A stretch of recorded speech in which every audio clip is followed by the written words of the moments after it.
Hello friends, எல்லாருக்கும் வணக்கம். Welcome back to homely mom channel. எல்லோரும் எப்படி இருக்கீங்க ஃப்ரெண்ட்ஸ்? இன்றைக்கி நம்ம ஒரு சிம்பிளான vlog தான் பார்க்க போகிறோம், ரெசிபீஸோடு சேர்ந்து.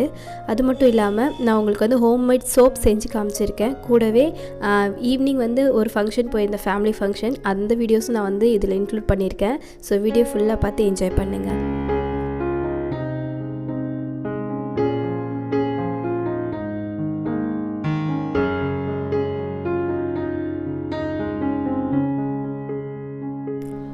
இப்போ நான் வந்து பார்த்தீங்கன்னா காலையிலேருந்தே வீடியோ ஷூட் பண்ண ஆரம்பிச்சிட்டேன். காலையில் பால்காரங்க வந்துடுவாங்கன்றதுனால நான் ஒரு சொம்பு, அத்தை ஒரு சொம்பு வச்சுருக்கோம். ஸோ காலைல பால் கொடுத்துட்டு அவங்க போயிடுவாங்க. அதுக்கப்புறம் நம்ம கொஞ்சம் கொஞ்சமாக ரொட்டீன் வந்து ஸ்டார்ட் பண்ண வேண்டியது தான்.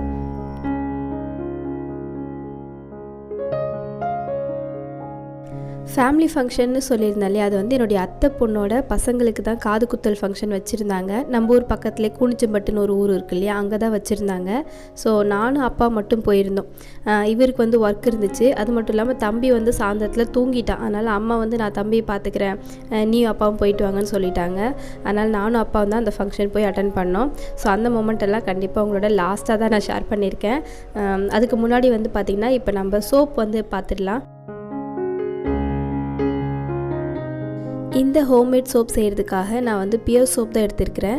அதில் வந்து பார்த்திங்கன்னா ஆட் பண்ணக்கூடிய பொருள்லாம் வந்து ஒன்று ஒன்றா நான் சொல்கிறேன். முதல்ல உருளைக்கிழங்கு நான் இந்த மாதிரி நல்லா தோல் சீவிட்டு நல்லா கிரேட் பண்ணி வச்சுருக்கேன். அதை நல்லா பிழிஞ்சி சாறு எடுத்துக்கலாம்.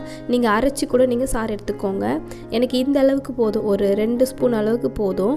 அதில் நான் வந்து ஒரு 1/4 ஸ்பூன் அளவுக்கு எலுமிச்சை சாறு சேர்த்துக்கிறேன். எலுமிச்சை சாறு வந்து பார்த்திங்கன்னா நம்முடைய ஸ்கின்னை வந்து லைட்டிங் பண்ணி கொடுக்கும். அது மட்டும் இல்லாமல் சில பேருக்கு வந்து ஸ்கின் அந்த இச்சிங் ப்ராப்ளம் இருக்கும் இல்லையா, எலுமிச்சம்பழம் மஞ்சத்தூள்லாம் சேர்க்கும்போது அவங்க மட்டும் இதை வந்து ஸ்கிப் பண்ணிக்கலாம். பட் இது வந்து என்னுடைய ஸ்கின்னுக்கு இதெல்லாம் போடும்போது கொஞ்சம் நல்லா இருந்துச்சு. அதனால தான் அவங்களோட நான் ஷேர் பண்ணிக்கிறேன். ஏற்கனவே கேட்டிருந்தீங்க நிறைய பேர் வந்து சோப் எப்படி செஞ்சீங்க போடுங்க அப்படின்னு. ஏற்கனவே நான் ஒரு vlogல காமிச்சிருப்பேன் ஹோம்மேட் சோப் பற்றி. ஸோ ஆனால் செஞ்சு காமிச்சிருக்க மாட்டேன். அதனால் சரி அவங்களுக்காக இந்த வீடியோன்னு வச்சுக்கலாம். அடுத்தது பார்த்திங்கன்னா நான் வந்து இந்த எலுமிச்சம்பழம் உருளைக்கிழங்கு இதெல்லாம் வந்து சாறு பிழிஞ்சு ஒரு கிளாஸில் வச்சுருந்தேன் இல்லையா. அதுக்கப்புறம் இந்த சோப்பை நல்லா நான் துருவி இந்த மாதிரி ஒரு குட்டி பவுலில் போட்டிருந்தேன். அதை வந்து நான் வந்து டபுள் பாயில் பண்ணி ஹீட் பண்ணதுக்கப்புறம் நல்லா இந்த சோப் மெல்ட் ஆகிடுச்சு. இதில் வந்து அரிசி மாவு, அப்புறம் நம்ம கலந்து வச்ச உருளைக்கிழங்கு எலுமிச்சம்பழ சாறு, அது கூட கொஞ்சமாக வந்து கடலை மாவு, இது எல்லாம் சேர்த்து நல்லா மிக்ஸ் பண்ணிக்கிறேன். சும்மா அதில் ஒரு அரை ஸ்பூன் நான் வந்து சேர்த்துருக்கேன்.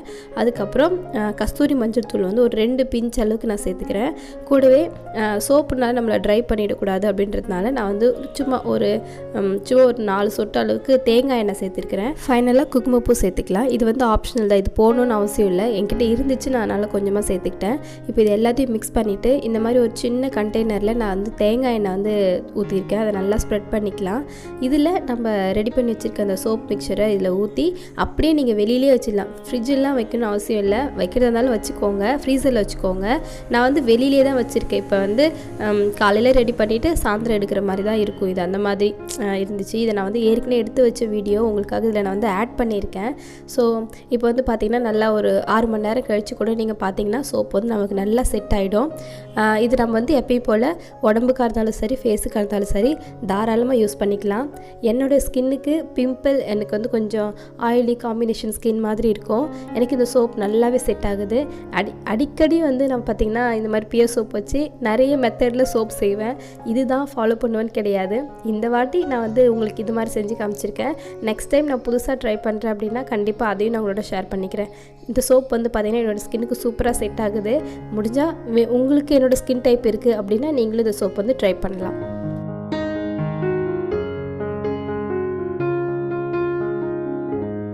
இப்போ அடுத்து நம்ம வந்து லஞ்ச் ரெடி பண்ணிடலாம். அதுக்காக கொஞ்சம் புதினா இலையும் பச்சை மிளகாவும் தேவைப்பட்டுச்சு. ஸோ நம்ம தோட்டத்தில் போயிட்டு கொஞ்சம் புதினா இலையும் அப்புறம் பச்சை மிளகாவும் பறிச்சுட்டு வந்துட்டு போகிறோம். அதுக்கப்புறமா நம்ம வந்து ரெசிபி செய்யலாம்.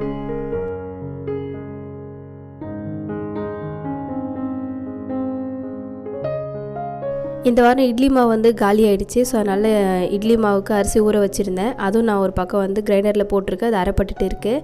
இப்போ நம்ம வந்து புதினா இலையும் பச்சை மிளகாவும் பறிச்சாச்சு. இப்போ உள்ளே போயிட்டு அந்த குயிக்கான 1 pot ரெசிபியை செஞ்சிடலாம் வாங்க.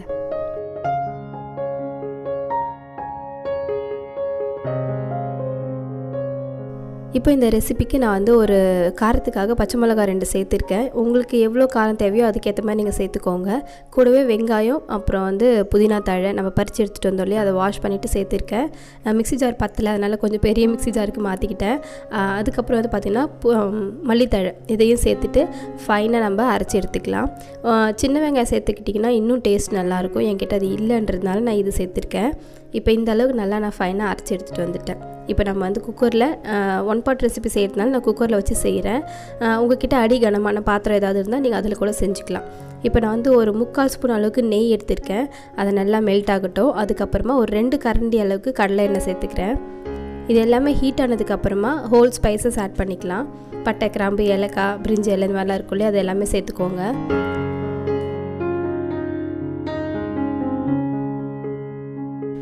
இப்போ அடுத்து நான் வந்து நறுக்கி வச்சுருக்கேன், நீல வாக்கில் நறுக்கி வச்சுருக்க வெங்காயத்தை சேர்த்துக்கிறேன்.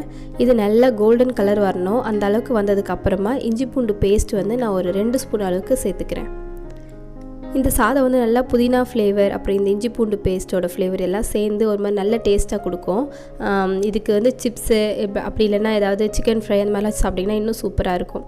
நான் வந்து ரைத்தா தான் பண்ணியிருந்தேன், அதுவும் நான் உங்களுக்கு காமிக்கிறேன். இப்போ நல்லா இஞ்சி பூண்டு பேஸ்ட்டோட பச்சை வாசனை நல்லா போனதுக்கப்புறமா நம்ம அரைச்சி வச்சுருக்க இந்த புதினா பேஸ்ட் இருக்கும் இல்லையா, அதையும் இதோட சேர்த்து நல்லா மிக்ஸ் பண்ணிக்கலாம். அடுத்து இதோட நம்ம உப்பும் சேர்த்துக்கலாம். சேர்த்துட்டு நல்லா ஒரு மிக்ஸ் கொடுத்துருங்க. இதுக்கப்புறம் பார்த்திங்கன்னா நம்ம ஊற வச்ச ஒரு அரை மணி நேரமாக நான் வந்து அரிசி ஊற வச்சுருந்தேன், வாஷ் பண்ணிவிட்டு அதையும் இதோட சேர்த்துக்கலாம். சேர்த்துட்டு ரொம்ப கிளறாமல் சும்மா எல்லாம் இந்த மசாலாலாம் மிக்ஸ் ஆகிற மாதிரி ஒரு மிக்ஸ் கொடுத்துருங்க. அதுக்கப்புறமா நம்ம தண்ணி சேர்த்துக்கலாம்.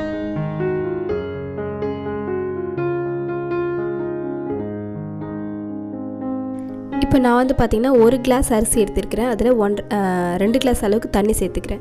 இதுவே நீங்கள் பாஸ்மதி ரைஸில் செய்கிறீங்க அப்படின்னா நீங்கள் வந்து 1க்கு 1.5 கப் அளவு தண்ணி சேர்த்துக்கணும். இப்போ 1 கிளாஸ் அரிசினா 1.5 கிளாஸ் தண்ணி, அந்த மாதிரி ரேஷியோவில் நீங்கள் தண்ணி சேர்த்துக்கலாம். ஸோ இதெல்லாம் சேர்த்து நல்லா மிக்ஸ் கொடுத்துருங்க. நான் இன்னொரு பக்கம் வந்து பார்த்திங்கன்னா சைட் டிஷ்க்காக ரைத்தாவும் அப்புறம் வந்து முட்டையும் வேக வச்சுட்டு இருந்தேன்.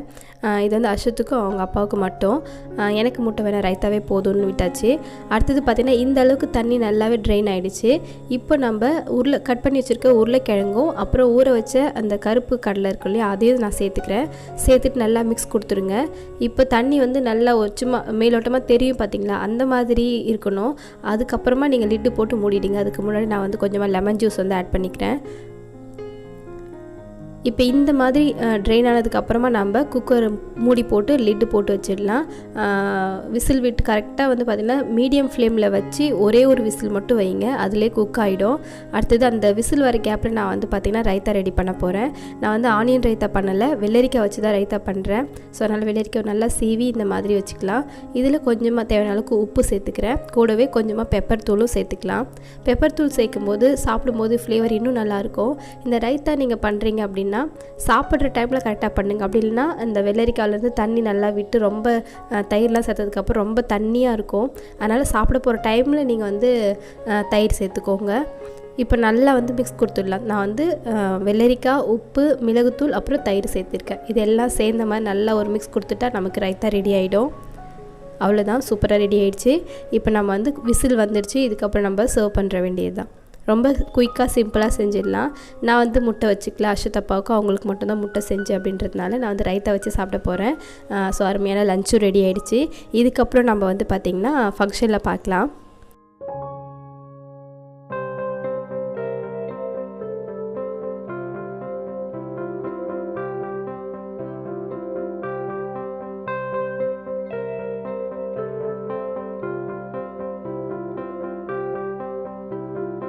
இவங்களுக்கு பார்த்திங்கன்னா 2 பசங்க, ஃபஸ்ட்டு பையன் அதுக்கப்புறம் பொண்ணு. தூக்கி வச்சுருக்காங்க பார்த்திங்களா, அந்த பாப்பாவுக்கும் இப்போ உட்காந்துருக்கிற தம்பிக்கும் தான் வந்து காது குத்துறாங்க.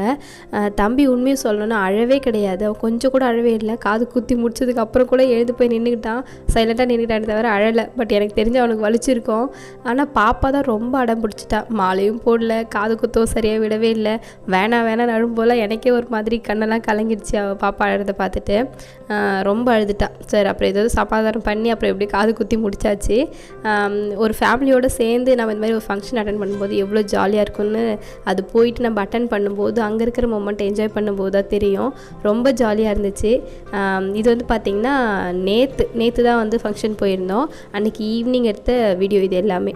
ஸோ பாப்பாலாம் பார்த்திங்கன்னா உங்களுக்கே தெரியும், காது குத்தும்போது அவள் வேணான்னு சொல்கிறதே உங்களுக்கு தெரியும். அந்தளவுக்கு வந்து ரொம்ப கஷ்டமாக எனக்கே கஷ்டமாக இருந்துச்சு பாப்பா அழுறதை பார்க்கும்போது. காது குத்தி முடிச்சதுக்கப்புறம் ரொம்ப க்யூட்டாக இருந்தார். அவ்வளோதான். அதுக்கப்புறம் ஃபங்க்ஷன்லாம் முடிஞ்சிருச்சு. அதுக்கப்புறம் சாப்பிட்டுட்டு நாங்கள் கிளம்பிட்டோம். நானும் அப்பாவும் மட்டும்தான் போயிருந்தோம். இது சொன்னேன் இல்லையா ஏற்கனவே, இவருக்கு வந்து ஒர்க் இருந்துச்சு, அதனால் இவரை டிஸ்டர்ப் பண்ணல. தம்பி வந்து தூங்கிட்டான், அதனால் அம்மா கிட்டே விட்டுட்டு வந்துட்டேன். நானும் அப்பாவும் மட்டும் வருஷத்தட்டு வச்சு கொடுத்துட்டு அப்புறம் வந்துட்டோம். ஸோ அன்றைக்கி ஃபங்க்ஷனில் இப்படி தான் போச்சு. நான் ரொம்ப நாள் கழித்து என்னுடைய அத்தை பசங்கள்லாம் பார்த்தேன், என்னோடய அத்தையை பார்த்தேன். உங்களுக்கு நான் காமிக்கிறேன் யாரெல்லாம் வந்து அப்பாவோட அக்கா, அதெல்லாம் காமிக்கிறேன். அப்புறம் அக்கா பசங்க எல்லாமே உங்களுக்கு நான் காமிக்கிறேன்.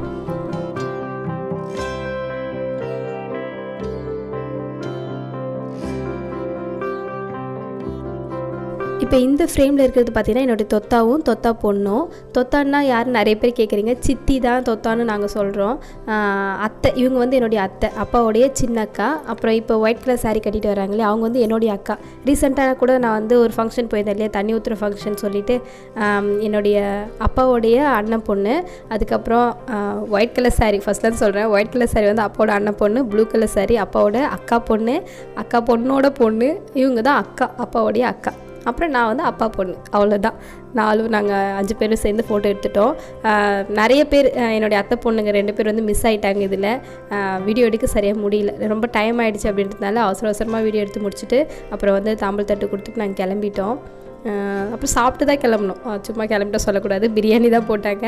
ஸோ சாப்பிட்டு முடிச்சுட்டு அப்புறம் வீட்டுக்கு கிளம்பிட்டோம். அவ்வளோதான். ஃபங்க்ஷன் நல்லபடியாக முடிஞ்சுது. இந்த விலாக் உங்களுக்கு பிடிச்சிருக்குன்னு நான் நம்புகிறேன். பிடிச்சிருந்தால் மறந்தாமல் ஒரு சின்ன லைக் கொடுத்துருங்க. உங்களை இதே மாதிரி வேறு ஒரு இன்ட்ரெஸ்டிங்கான விலாகில் வந்து பார்க்குறேன். அது வரைக்கும் பாய்.